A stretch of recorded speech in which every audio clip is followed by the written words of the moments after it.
호랑이 없는 산골에 여우가 왕 노릇한다. 누구나 한 번쯤 들어본 속담일 겁니다. 강자가 사라지면 약자가 그 빈자리를 차지한다는 뜻입니다. 하지만 오늘날 대한민국의 숲을 들여다보면 이 속담은 단순한 비유가 아니라 현실이 되었습니다. 호랑이도 표범도 늑대도 사라진 지금 우리 숲에서 최상위 포식자의 자리에 오른 동물은 바로 여우입니다. 한때 대한민국 땅에서 멸종됐던 여우는 어떻게 다시 우리 곁으로 돌아왔을까요? 지금부터 대한민국 여우의 멸종과 복원, 그리고 새로운 시작의 이야기를 함께 들어보겠습니다. 한국의 여우는 붉은 여우라 불립니다. 우리가 흔히 떠올리는 바로 그 붉은빛 털을 가진 여우죠. 한국 여우는 몸길이 60에서 90cm, 꼬리 길이만 40cm에 달하며 체중은 보통 4에서 7kg 정도입니다.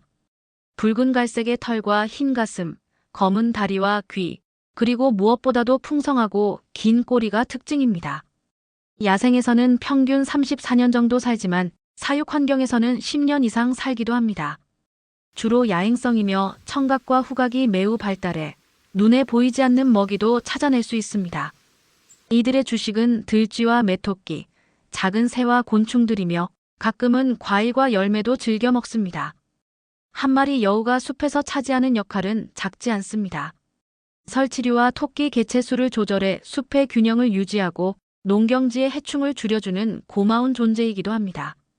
예로부터 한반도의 산과 들, 마을 주변 어디에서나 여우를 볼 수 있었습니다. 민간 설화와 전설 속에도 자주 등장했죠.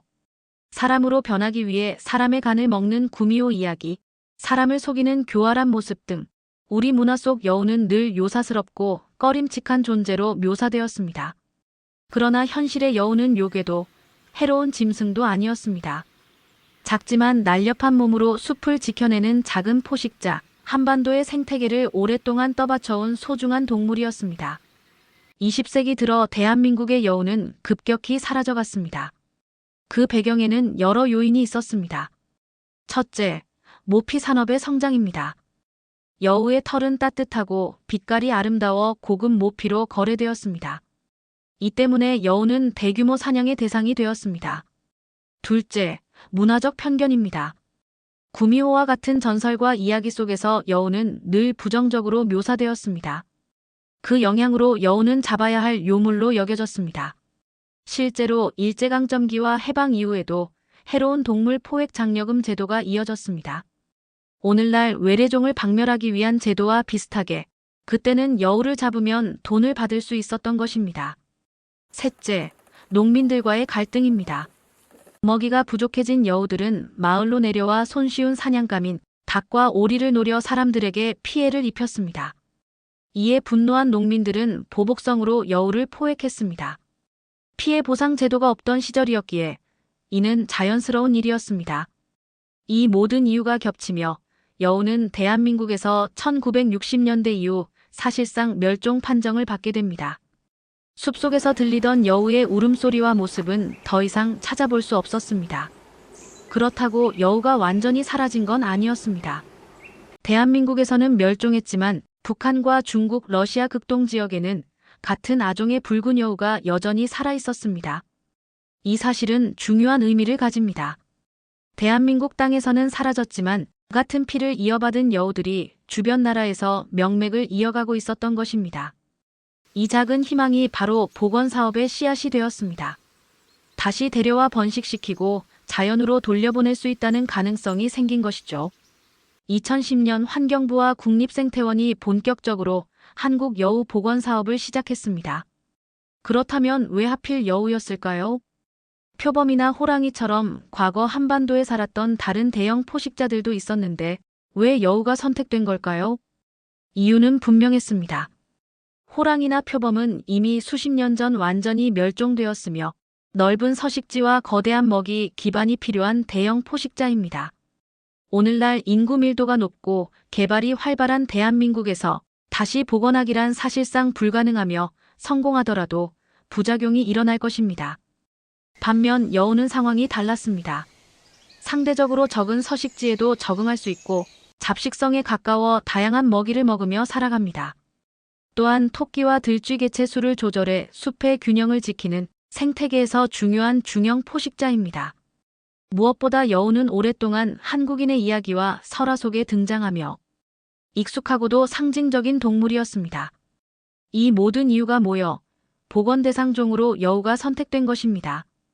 그럼에도 불구하고 복원 과정은 생각처럼 순탄치만은 않았습니다. 여우 특유의 예민한 성격 때문에 짝짓기를 거부하거나 새끼를 낳아도 금세 폐사하는 일이 반복되었습니다. 야생 적응에 실패해 목숨을 잃는 개체들 또한 여러 존재했습니다. 도로에서 교통사고로 희생되는 여우들 또한 많았습니다. 이처럼 난관이 이어지던 복원 사업은 아이러니하게도 전혀 예상치 못한 곳에서 전환점을 맞이했습니다. 2006년 경기도의 한 사육농장주가 금전적 이익을 위해 러시아에서 여우를 밀수입해 키우고 있었던 것입니다. 처벌을 감수하고 사육을 이어가던 농장주는 정성과 애정을 쏟아부었고 결국 4마리의 새끼 여우가 건강하게 태어났습니다. 하지만 문제는 먹이였습니다. 여우들은 까다로운 입맛을 가져 소고기, 말고기 같은 값비싼 먹이를 원했습니다. 결국 사육비를 감당하지 못한 농장주는 벌금을 각오하고 환경부에 여우들을 기증하게 됩니다. 하지만 놀랍게도 이 여우들의 DNA를 검사해보니 국내에서 멸종 판정을 받았던 바로 토종 한국 여우로 판명되었습니다. 서울대공원 국립공원생물종보전원, 서울대학교, 환경부 등 수많은 전문가들이 번식에 실패했던 토종 여우를 아이러니하게도 밀수업자가 성공시킨 것이었죠. 비밀은 의외로 단순했습니다. 농장주는 사과 농장 등에서 흔히 쓰이는 노란 플라스틱 박스를 여우의 집으로 내어주었다고 합니다. 자연 상태라면 땅을 깊게 파고 굴을 짓지만 사육장 환경에서는 그럴 수 없었던 여우들이 이 튼튼한 플라스틱 박스를 안정적인 은신처로 받아들였고 그 덕분에 마음을 놓고 번식할 수 있었던 것입니다. 전문가들이 사소하다며 간과했던 부분이 복원의 큰 열쇠였던 셈이죠. 그럼에도 불구하고 환경부는 분명 불법 밀수업자인 농장주를 처벌은 무시할 수 없었습니다. 하지만 동시에 토종여우 번식에 기여한 공로 또한 무시할 수도 없었습니다. 결국 농장주로부터 번식 노하우를 전수받는 조건으로 선처를 내렸습니다. 아이러니하게도 생태계 교란의 대표적인 범죄 행위인 야생동물 밀반입이 멸종됐던 토종여우 복원의 중요한 단서가 되어버린 것입니다. 소백산에 방사된 여우들은 조금씩 야생에 적응해 가고 있습니다. GPS 목걸이를 단 여우들이 먹이를 사냥하고 자신만의 굴을 파며 새끼를 낳는 모습이 확인되었습니다. 복원 사업이 시작된 지 10여 년이 지난 지금 소백산에는 이미 수십 마리의 여우가 자리 잡았습니다. 대한민국에서 멸종됐던 동물이 다시 자연 속에 돌아온 것입니다. 과거 여우는 요물, 해로운 동물로 불렸습니다. 그러나 지금은 생태계의 균형을 지키는 중요한 포식자로 인식됩니다. 메토끼와 설치류 개체 수를 조절하며 숲을 건강하게 유지하는 역할. 호랑이, 표범, 늑대가 사라진 지금 여우는 실제로 대한민국 숲속 최상위 포식자가 되었습니다. 예로부터 전해지는 속담이 있습니다. 호랑이 없는 산골에 여우가 왕 노릇한다. 원래는 약자의 허세를 비꼬는 말이었지만 오늘날 대한민국 숲에서는 실제로 여우가 왕이 되었습니다. 사라진 대형 포식자의 빈자리를 메우며 생태계의 정상에 선 것이죠. 여우 복원은 단순히 한 종을 살리는 일이 아닙니다. 이는 인간이 파괴한 자연을 되돌리고 생태계의 균형을 회복하는 상징적인 과정입니다. 그러나 과제는 남아 있습니다.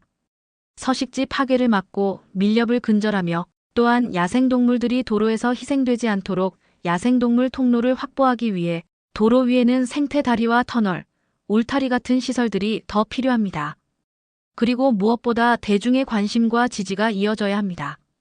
여우가 안정적으로 대한민국 전역에 퍼져나가려면 수십 년간의 긴 시간이 필요할 것입니다. 하지만 지금의 작은 발걸음은 미래 세대에게 큰 선물이 될 것입니다. 대한민국에서는 멸종했지만 북한과 해외에 남아있던 여우가 다시 우리 곁으로 돌아왔습니다. 이 귀환은 단순히 한 종의 복원이 아닌 한때 인간의 손으로 파괴되었던 자연을 다시 회복할 수 있다는 가능성을 보여주는 사건입니다. 숲속의 작은 포식자 여우는 메토끼와 들쥐를 조절하며 숲을 지켜내고 새끼를 낳아 세대를 이어가며 생태계의 균형을 회복하는 상징이 되었습니다. 예로부터 사람들은 여우를 교활하고 요사스러운 동물로 그려왔지만 오늘날 우리는 여우를 다시 바라보고 있습니다. 그 모습 속에서 우리는 인간과 자연이 공존해야 한다는 교훈을 발견합니다. 소백산의 숲길을 거닐다가 멀리서 여우의 울음소리가 들려온다면 잠시 멈춰서서 손인사 한번 건네보는 건 어떨까요? 그 순간 우리는 자연과 조금 더 가까워졌음을 느낄 수 있을 것입니다. 시청해주셔서 감사합니다. 구독과 좋아요 부탁드려요.